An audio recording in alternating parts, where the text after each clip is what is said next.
अच्छा भाई देखो, लास्ट क्लास में आप लोगों ने काइनेटिक मॉलिक्यूलर थ्योरी पढ़ ली थी और बेसिक्स ऑफ वॉल्यूम प्रेशर जो था वो आपको पढ़ा दिया था। अब एक स्टेप आगे लेंगे और आज हम आपको लॉज पढ़ाएंगे।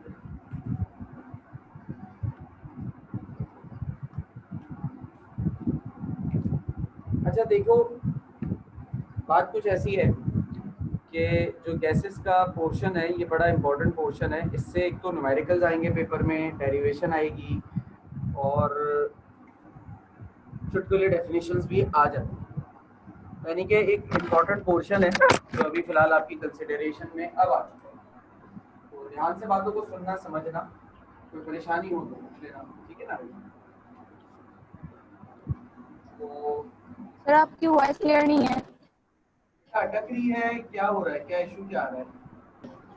सर स्लो हो अटक रही ही है रही है और मेरे पास स्लो हो रही। अच्छा, स्लो का मसला है, क्या आवाज कट रही है या अटक रही है? अगर ये कटने मैं और अटकने का मसला है तो बताओ किस किस के पास है?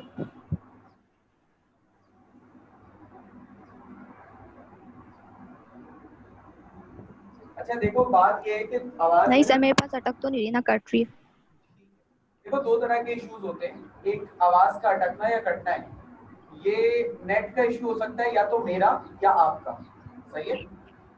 और आवाज का स्लो आना जो है वो डिवाइस का या इंस्ट्रूमेंट का इशू हो सकता है, या मेरे हल्के बोलने का इशू हो सकता है।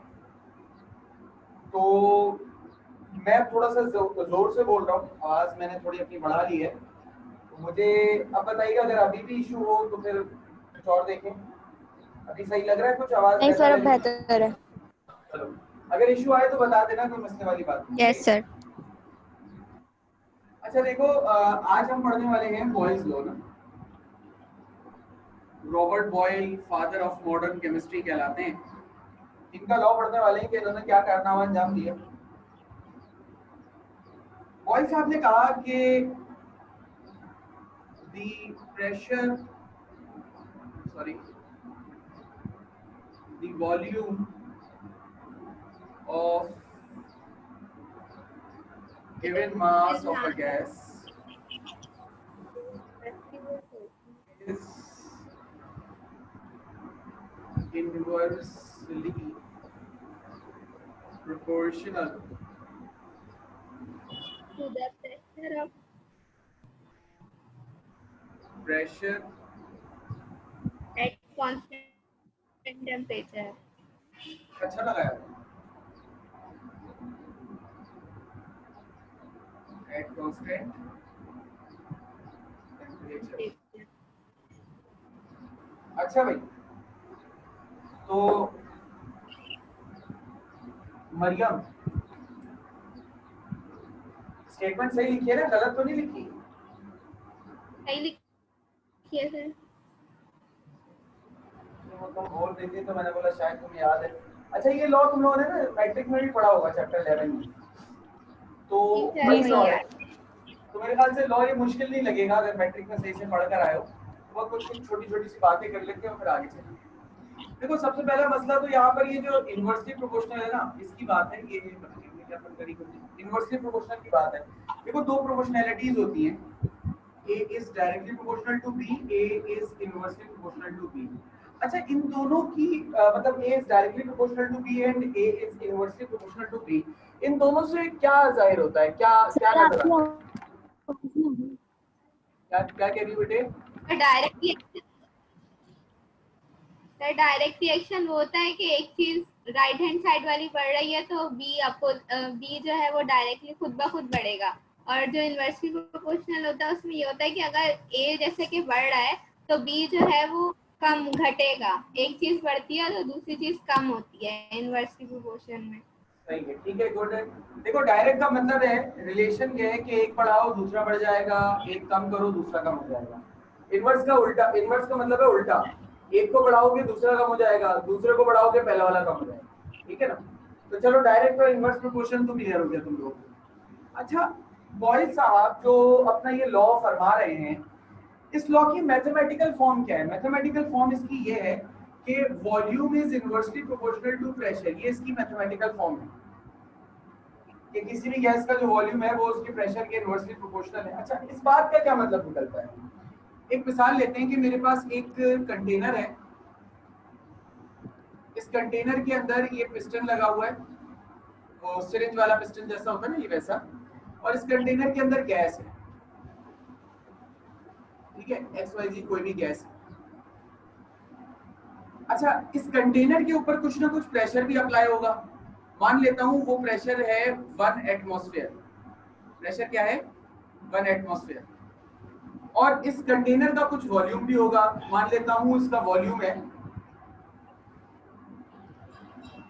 मान लेता हूं कि इस कंटेनर का वॉल्यूम है 100 सेंटीमीटर क्यूब, सही है? अच्छा, अब मैं कुछ ऐसा करूं, एक कंडीशन लाऊं कि इस पिस्टन को दबाऊं, जोर लगाऊं, इस पिस्टन के ऊपर जोर लगाऊं, यानी कि प्रेशर बढ़ाऊं, तो इस पिस्टन की कंडीशन कुछ ऐसी हो जाएगी, वॉल्यूम कम हो जाएगा। मिसाल के तौर पर कि पिस्टन को जब दबाऊंगा, पिस्टन दबेगा, प्रेशर बढ़ा दिया मैंने, प्रेशर क्या हो गया? 2 एटमॉस्फेयर कर दिया। अच्छा, प्रेशर 2 एटमॉस्फेयर करने से वॉल्यूम भी तो आधा हो गया, ठीक है ना? प्रेशर बढ़ाया, वॉल्यूम कम हो गया, ठीक है।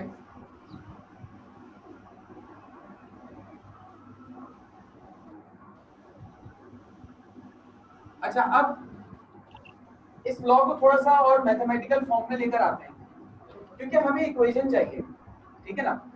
देखो, मैथमेटिक्स में जब भी कोई हम सवाल सॉल्व करते हैं, कोई फार्मूला सॉल्व करते हैं, तो for the solution of that formula and question हमें इक्वल टू चाहिए होता है इक्वेशन में। प्रोपोर्शनैलिटी से हम क्वेश्चन सॉल्व नहीं कर सकते, तो हमें इक्वल टू चाहिए। इक्वल टू चाहने के लिए हमें क्या करना होगा? इस प्रोपोर्शनैलिटी के सिंबल को रिप्लेस करना पड़ेगा विद इक्वल टू। और हमें पता है कि जब हम प्रोपोर्शनैलिटी का सिंबल हटाकर इक्वल टू लगाते हैं तो कोई ना कोई कांस्टेंट आता है। अच्छा, यहाँ जो कांस्टेंट है वो क्या है? के है। अच्छा, ये जो के कांस्टेंट होता है ना, ये स्टूडेंट्स का बड़ा पसंदीदा कांस्टेंट होता है। पता है क्यों? क्योंकि इस कांस्टेंट की वैल्यू हमेशा 1 होती है। और हमारे पास अलग अलग तरह के होते हैं, यूनिवर्सल कांस्टेंट होता है, मटेरियल कांस्टेंट होता है, मटेरियल टू मटेरियल वेरी करने वाला कांस्टेंट होता है। यूनिवर्सल कांस्टेंट की वैल्यू तो हमेशा एक जैसी रहती है, यानी अलग अलग तरह के कांस्टेंट होते हैं। उनमें एक कांस्टेंट होता है के, और ये स्टूडेंट्स का सबसे पसंदीदा कांस्टेंट है। क्यों भाई? क्योंकि इसकी वैल्यू हमें पता होती है ना, 1 होती है इसकी वैल्यू। तो इक्वेशंस में इस के कांस्टेंट से ना फटीके नहीं आती, मसला नहीं आता। अच्छा, इस इक्वेशन को मैं एक नई शक्ल देता हूं। P जो यहाँ डिवाइड हो रहा है, इसको दूसरी तरफ भेज कर अगर मैं मल्टीप्लाई करूं तो क्या हो जाएगा? PV is equal to K। PV K। ये तो बॉयज लॉ की हो गई फर्स्ट स्टेटमेंट। अगर इस फॉर्मूला के हिसाब से मैं बॉयज लॉ की सेकंड स्टेटमेंट बनाऊं तो क्या बनेगी?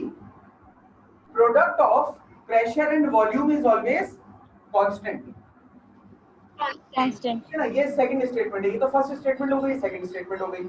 अच्छा, अब ये वाली बात थोड़ी सी हजम वाली नहीं है। अच्छा, अभी ये वाला जो सिस्टम में मैंने एक्सप्लेनेशन आपको दी है, इस एक्सप्लेनेशन में दो अलग अलग चेंबर्स नहीं है, चेंबर एक ही है, उसकी दो अलग अलग कंडीशन है। ये फर्स्ट कंडीशन है, ये सेकंड कंडीशन है।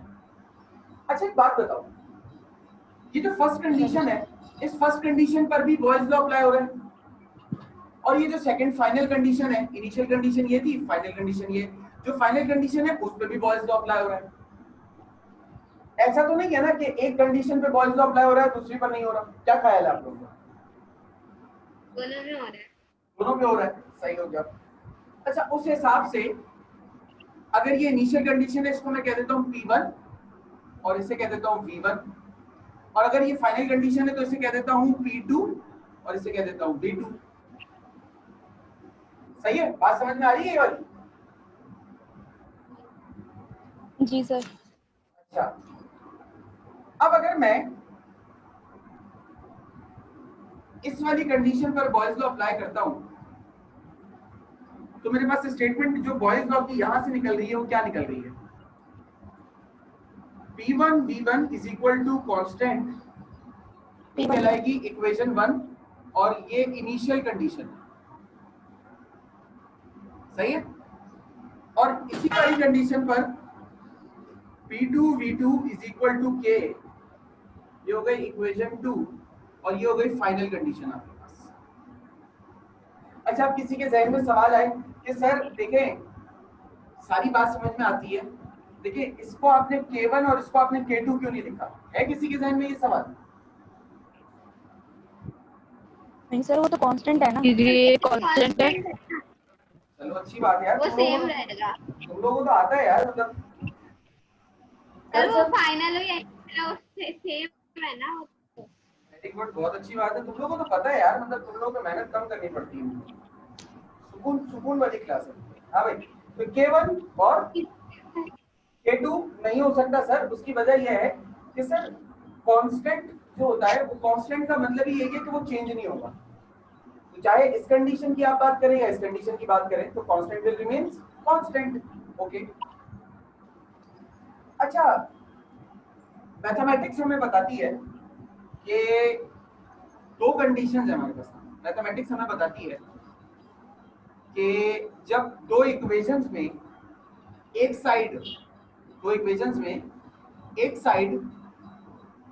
एक जैसी होती है दो इक्वेशंस की, तो वो दोनों इक्वेशंस एक दूसरे की इक्वल होती हैं और हम उसको मैथमेटिकली इक्वल ले सकते हैं। तो हम कंपेयर कर लेते हैं दोनों इक्वेशंस को, कंपेयरिंग इक्वेशन 1 एंड इक्वेशन 2, तो क्या हो जाएगा, P1 V1 is equal to P2 V2। P2 V2 इसे कहते हैं बेटा बॉयज लॉ का फॉर्मूला, ये है बॉयज लॉ का फॉर्मूला, ठीक है, ये आ गया बॉयज लॉ का फॉर्मूला। अच्छा, मैं अपनी बात साबित भी कर देता हूँ, मैं गलत नहीं कह रहा हूँ, मैं सही कह रहा हूँ। ये वाली कंडीशन पे अप्लाई कर रहे हैं ना लॉ, फॉर्मूला अप्लाई करो जरा। जी सर। ये ना formula P1 V1 is equal to P2 V2। P1 क्या है 1, V1 क्या है 100, P2 क्या है 2, V2 क्या है 50। 100 1 जा 100, 50 2 जा 100, आंसर इक्वल आ गया दोनों का। एक दफा दोबारा बताइएगा भाई ये वाली जो कंडीशन है जो मैंने एग्जांपल दी है, ये वाली, ये P1 V1 और ये P2 V2, दोनों की वैल्यूज जो मैंने सपोज की थी उनको मैंने जस्ट फार्मूला में रख के आंसर निकाला है, दोनों का आंसर सेम आ रहा है। यही तो इक्वेशन भी बता रही है कि P1 V1 हमेशा बराबर होगा P2 V2। जी सर। सही। जी बेटा बोलिए। ये आपने ये ग्रीन से लिखा है, ये नजर नहीं आ रहा एक्चुअली, स्क्रीन में नहीं आ रही पूरी। नहीं आ रही या वैसे रोशनी की वजह से नजर नहीं आ रहा? नहीं, वो बोर्ड पे है ना, कैमरा उतना ही दिखा रहा है। ठीक है, यस सर। अच्छा एक काम कर लो जरा, इसका तुम लोग स्क्रीनशॉट ले लो, मुझे लग रहा है रोशनी कुछ कम लग रही है, कुछ रोशनी बढ़ाते हैं। सही है, एक मिनट देना मुझे और स्क्रीनशॉट ले लो जल्दी से, फिर आगे चलेंगे।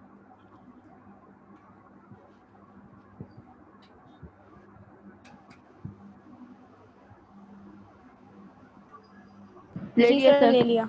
जी स्क्रीनशॉट ले लिया बेटा? जी इसमें किसी को कोई सवाल या कंफ्यूजन तो नहीं? सर, एक बात समझ नहीं आई, आपने जो लिखा है PV is equal to K, मतलब कि PV का मतलब जो प्रोडक्ट होगा वो कांस्टेंट होगा, हाँ, मतलब इससे क्या मुराद है? इससे मुराद ये है कि जो हम प्रेशर वॉल्यूम की कंडीशन देखते हैं ना बेटा, देखो ऐसा नहीं होता कि ये जो मैंने इनिशियल और फाइनल कंडीशन दी है, मैंने अभी कहा ना ये एक ही चेंबर की है, तो इसमें जो प्रेशर और वॉल्यूम का जो प्रोडक्ट होता है, यानी कि आप प्रेशर इंक्रीज करते हो वॉल्यूम कम होता है, ये बात हमें बॉयल्स लॉ बता रहा है, सही है ना?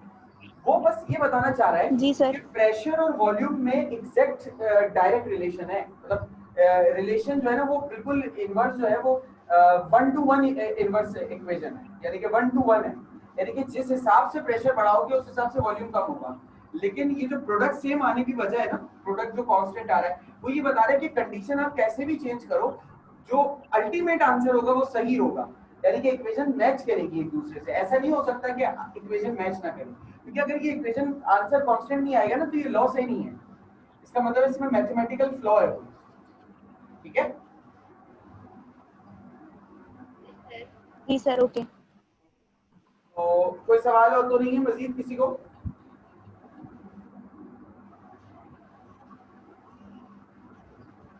आगे कर देता हूँ वापस ये जूम इन है। अच्छा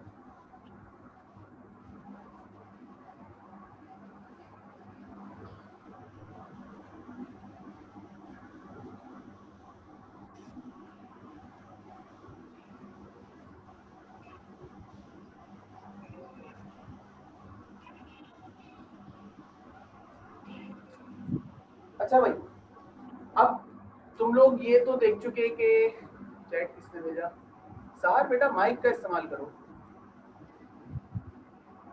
अच्छा भाई, तुम लोगों ने ये तो देख लिया। अब हम बात करते हैं कुछ ग्राफिकल रिप्रेजेंटेशन की बॉयज लॉ की।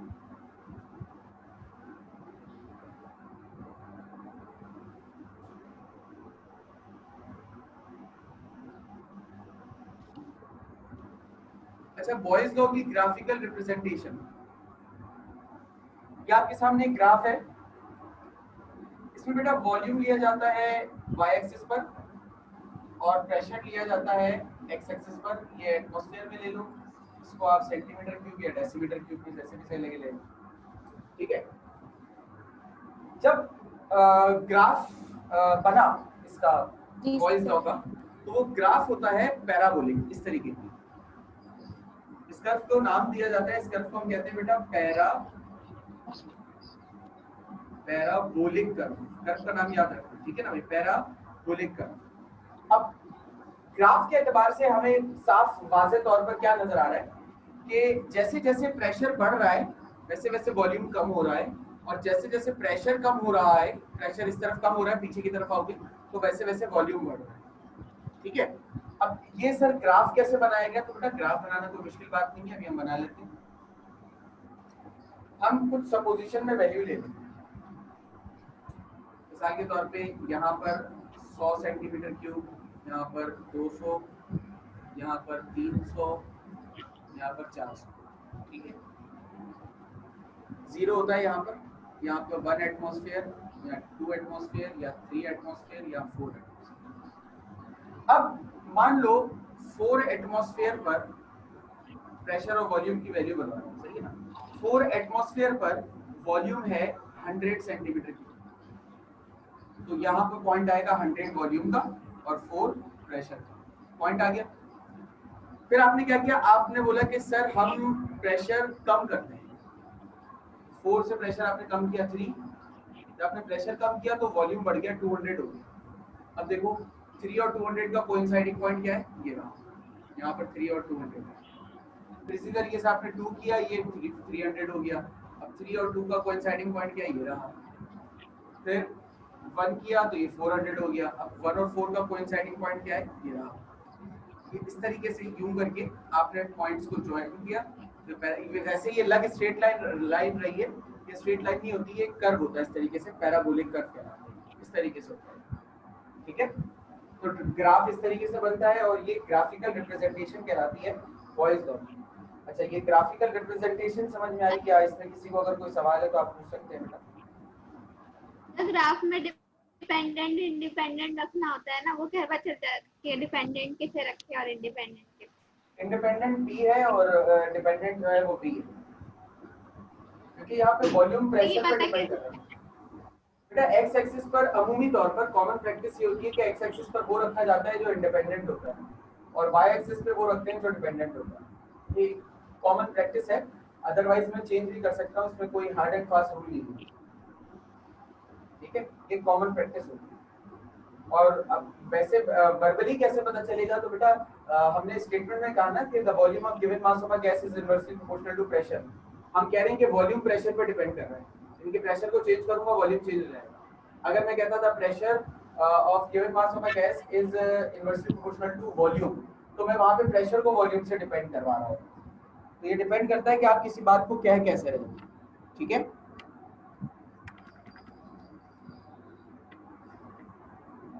बेटा बात समझ में आई? Yes sir. ठीक है। कोई सवाल या कंफ्यूजन इसमें?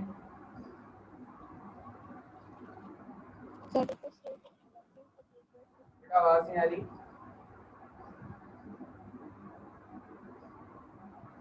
बेटा कोई सवाल या confusion? No sir. No sir. इसका स्क्रीनशॉट ले लो, फिर मैं आगे चलूंगा। ले लिया? जी सर। अच्छा, बॉयज लॉ को कोई काइनेटिक मॉलिक्यूलर थ्योरी के किसी पॉइंट के हिसाब से एक्सप्लेन कर सकता है? तो जरा करके बताइए। कोई भी काइनेटिक मॉलिक्यूलर थ्योरी का पॉइंट।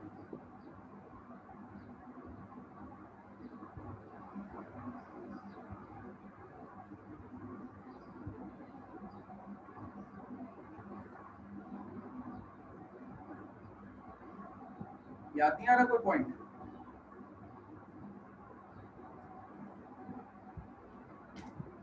अब मैं याद दिलाता हूँ।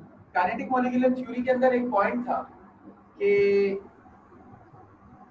प्रेशर अप्लाई करेंगे तो कंप्रेस हो जाएगा गैस, कंप्रेस हो, हाँ, तो ये क्यों तो होगा? वॉल्यूम कम हो जाएगा। क्यों होगा? काइनेटिक मॉलिक्यूलर थ्योरी में एक पॉइंट था कि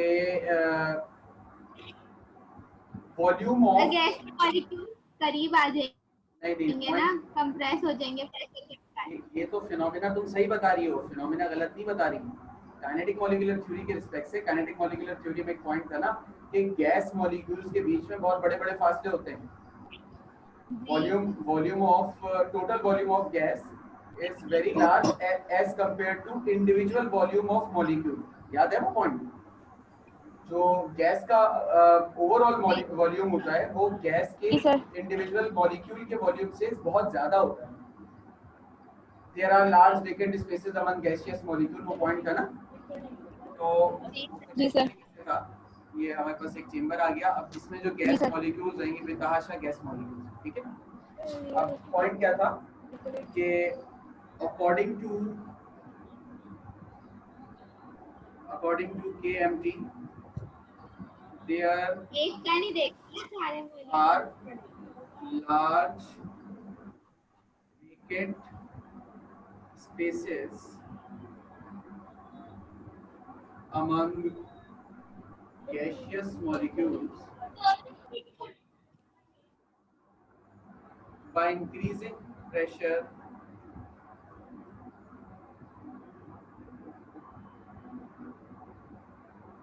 we bring molecules closer to each other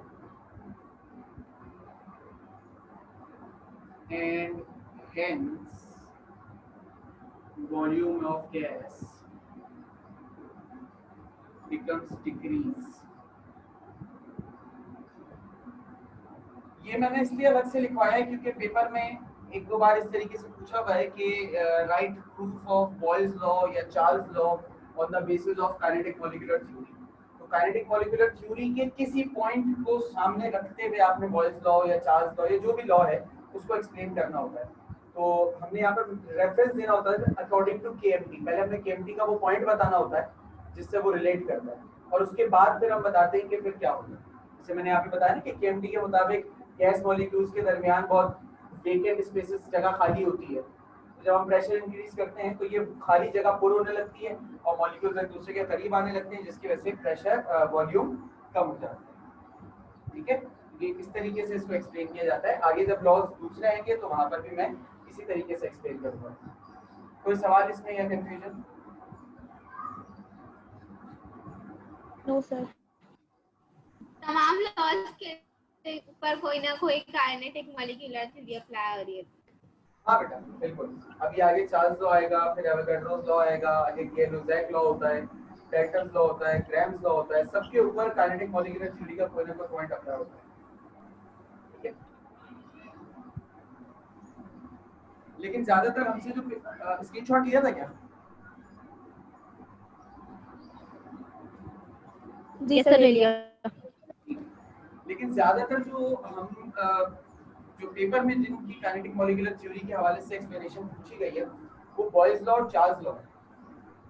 ज्यादातर इनकी ही पूछी जाती है और किसी की पूछी नहीं जाती। इस टॉपिक का एक आखिरी मौमा आपके सामने रख दूं, लिमिटेशंस ऑफ बॉयल लॉ। सिर्फ बॉयज लॉ ही नहीं, सारे के सारे गैस लॉज में ना कोई लिमिटेशन होती है, ठीक है। अब वो लिमिटेशन लिख ले रहा हूं, gas obeys Boyle's law at high temperature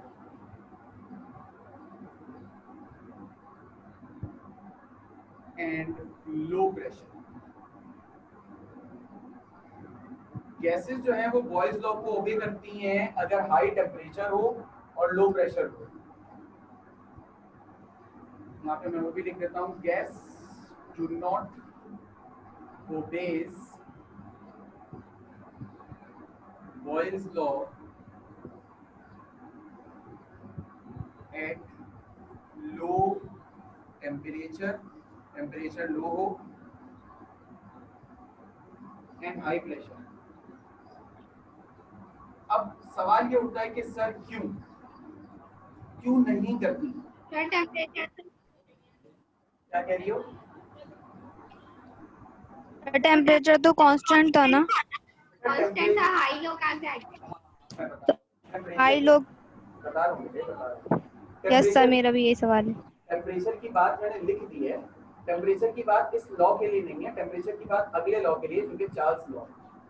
इस लॉ में हम बात सिर्फ प्रेशर की करें, ठीक है? ठीक है जी सर। तो मतलब ये बॉयज लॉ के लिए नहीं है? नहीं, बॉयज लॉ के लिए सिर्फ प्रेशर की बात है, और जो अगला लॉ है चार्ल्स लॉ, उसमें भी मैं यही 2 पॉइंट्स लिखूंगा, लेकिन उसमें सिर्फ टेम्परेचर की बात होगी, उसमें प्रेशर की बात नहीं होगी। फिर जब दोनों लॉज को कंबाइन करके देखते हैं, क्योंकि ये लॉज आपको अलग अलग पढ़ाए जाते हैं, असल में ये लॉज अलग अलग नहीं है। गैस के नेचर को या इक्वेशन को एक्सप्लेन करने के लिए सारे लॉज को मिलाकर पढ़ा जाता है, तो हम पॉइंट से मुनहरिफ नहीं हो सकते ना। आपको अलग अलग पढ़ा रहे हैं तो आपको एक ही पॉइंट बताएंगे ना बेटे, ठीक है? वो तो गिरा दी। अच्छा देखो, ये मेरे पास एक गैस है, ठीक है? इस गैस का ये सिलेंडर है, इसके अंदर गैस मौजूद है, इसके ऊपर कोई प्रेशर XYZ कुछ भी वैल्यू अप्लाई हो रही है और ये गैस मौजूद है। अच्छा अब जरा सोचो, कितने 10 मॉलिक्यूल्स बनाए हैं। अब जरा सोचो, मैं इस पिस्टन को इतना दबाऊं कि हमें तो ये पता है ना कि ये जो प्रेशर बढ़ाने से क्या होता है, जो खाली जगह होती है ना मॉलिक्यूल्स की, ये खाली जगह पूरा होने लगती है, ये खाली जगह खत्म होने लगती है और गैस मॉलिक्यूल्स एक दूसरे के करीब करीब आने लगते हैं। मैं इतना कंप्रेस कर दूं इसको कि ये मॉलिक्यूल्स सॉलिड की तरह बिल्कुल एक दूसरे से चिपक जाए, इतना कंप्रेस कर दूं, इतना प्रेशर अप्लाई कर दूं, इतना हाई प्रेशर कर दूं कि गैस मॉलिक्यूल्स बिल्कुल सॉलिड की तरह एक दूसरे से चिपक जाए। अच्छा, सॉलिड में जो गैस के सॉलिड के जो पार्टिकल्स होते हैं वो एक दूसरे से फोर्स ऑफ अट्रैक्शन कोई होती है जिसकी वजह से चिपके हुए होते हैं। यहाँ ये मॉलिक्यूल्स किसी फोर्स ऑफ अट्रैक्शन की वजह से नहीं चिपक रहे, बल्कि मजबूरी में चिपक रहे हैं। क्यों? क्योंकि मैं इनके ऊपर जबरदस्ती दबाव डाल रहा हूँ कि नहीं भाई जगह खत्म करो, सही है ना? मैंने इतना फोर्स लगा दी है, इतना प्रेशर लगा दिया कि गैस मॉलिक्यूल्स बिल्कुल एक दूसरे से सॉलिड की तरह बाउंडेड हो चुके हैं। अब मेरे एक सवाल का जवाब दो बेटा। मिसाल के तौर पर यहाँ पर प्रेशर था 1 एटमॉस्फेयर और यहाँ पर प्रेशर मैंने कर दिया है 10 एटमॉस्फेयर। अब बेटा मुझे एक बात बताओ, अगर मैं मजीद प्रेशर बढ़ाऊंगा, यानी कि 10 की जगह मैं 12 एटमॉस्फेयर करता हूँ, क्या पॉसिबल है कि वॉल्यूम मजीद कम हो? नहीं, नो सर। नहीं सर, नहीं है ना पॉसिबल। तो कहाँ ओबे हुआ बॉयज लॉ? बॉयज लॉ ओबे नहीं हो रहा, ये तो बता रहा हूँ सर वॉइस शो हो रही है। सर मैं दोबारा बोल रहा हूँ, मैं ये कह रहा हूँ कि यहाँ पर प्रेशर था 1 एटमॉस्फेयर, यहाँ 10 है, जिसमें ये कंडीशन आ चुकी है मजीद मॉलिक्यूल्स वॉल्यूम कम नहीं कर सकते। अब मैं अगर 10 से मजीद प्रेशर बढ़ाऊं, 12 एटमॉस्फेयर कर दूं, अब मुझे एक बात बताओ, क्या गैस के मॉलिक्यूल्स का वॉल्यूम मजीद कम हो सकता है? नहीं हो सकता ना मजीद वॉल्यूम कम। सर जगह ही नहीं है, कहाँ कम होगा? लेकिन बॉयज लॉ तो ये कह रहा है कि जब तक प्रेशर बढ़ाते रहोगे तब तक वॉल्यूम कम होता रहेगा। तो बॉयज लॉ लिमिट हो गया कहाँ का? हाई प्रेशर पर। ये चीज, ये बात सिर्फ तब अप्लाई होती है जब बहुत एक्सट्रीम हाई प्रेशर पे हम चले जाते हैं, तब ये बॉयज लॉ को फॉलो करना छोड़ देंगे केसेस। लेकिन अभी देखो यहाँ पे 1 से लेके 10 तक भी तो आए ना, वॉल्यूम कम होता हुआ ना, ऐसा नहीं है कि 1 से 10 तक आने में भी बॉयज लॉ ओबे हुआ, लेकिन 10 के आगे नहीं होगा। ये मैंने सपोजिशन में वैल्यू ली है, कोई ये समझ के नहीं बैठ जाना कि 10 एटमॉस्फेयर से ज्यादा गैस प्रेशर बर्दाश्त नहीं कर सकती। सही है, लिमिटेशन समझ में आ गई? जी सर। कोई सवाल या कंफ्यूजन? जी सर। ये टेम्परेचर वाली बात समझा रहे हैं? टेम्परेचर वाली बात जब चार्ल्स लॉ पढ़ाएंगे तब समझाएंगे। टेम्परेचर वाली बात जब चार्ल्स लॉ पढ़ाऊंगा तब समझाऊंगा, और उसके बाद इन दोनों को एक साथ कंबाइन करके बताऊंगा, तो तुम्हें पूरी बात सही से समझ में आ जाएगी। क्योंकि चार्ल्स लॉ समझाने के लिए मुझे पहले एब्सोल्यूट स्केल समझाना पड़ेगा, ठीक है? और कोई सवाल बेटा? Okay sir. ओके। अच्छा, स्क्रीनशॉट ले लो और उसके बाद क्लास लीव कर दो। ले लिया स्क्रीनशॉट? ले लिया है सर। अल्लाह हाफिज़। जी।